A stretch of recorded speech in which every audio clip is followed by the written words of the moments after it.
Today in the warehouse we have the all-terrain tyre by which all of the others are measured, and that is the BFGoodrich all-terrain TA KO2, known for short as the BFG KO2. This tyre has been around since 2015.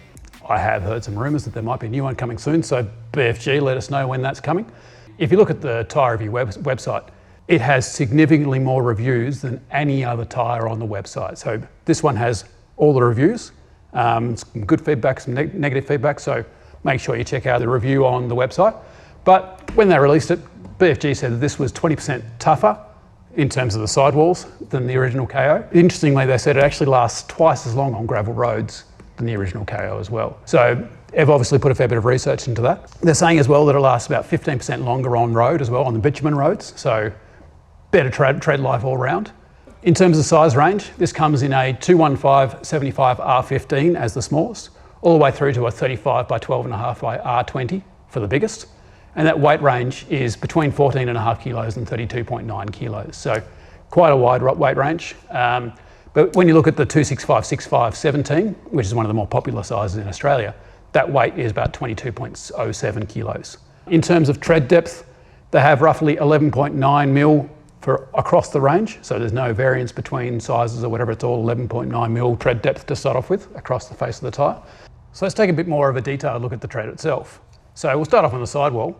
So the KO2 is a 2-ply sidewall tyre rather than a 3-ply. So you find 3-ply sidewalls on most mud terrain tyres, and you find 2-ply on most all-terrain. You're starting to find 3-ply on some crossover all-terrain mud terrains, but it's what you expect on a normal all-terrain tyre.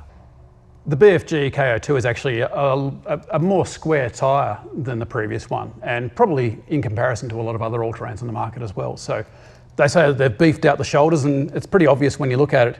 You've got alternating tread block, and you can actually see here, we've got the staggered shoulder too. So it's sort of scalloped in here and out here, and then flat over here.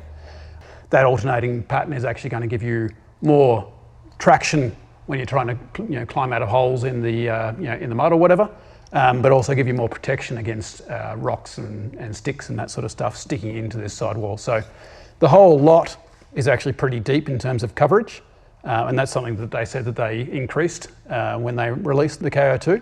And I also like the cool little details we've got here. So there's this little TA, which comes from the TA in the logo and the name, and also this little ribbed for your pleasure section up here as well. These do also have white sidewall writing on one side and black on the other. So you can take your choice as to whether you want to show off that you've got these tyres or not, whatever suits your car. Let's look at the tread face now. Interestingly, the thing I noticed about the KO2 is that there's no lateral grooves. So you could almost argue that this here is a bit of a lateral groove, but unlike a lot of other all-terrains on the market, there's no obvious lateral groove. So the tread is evenly spaced across these bulky sidewalls like we've just been looking at, not sidewalls. We have sipes lengthways across most of the blocks. A few of them have them on a bit of an angle.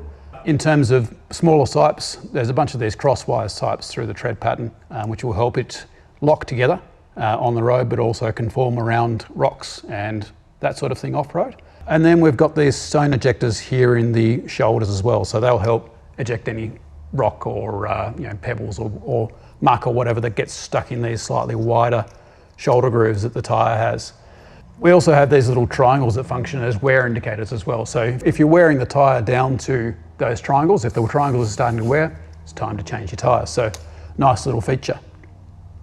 So the KO2 is also 3-peak mountain snowflake rated, which means it's going to be better in colder temperatures in the snow. Means that the tread itself is going to conform at cold temperatures better than another tyre would that's not 3-peak mountain snowflake rated.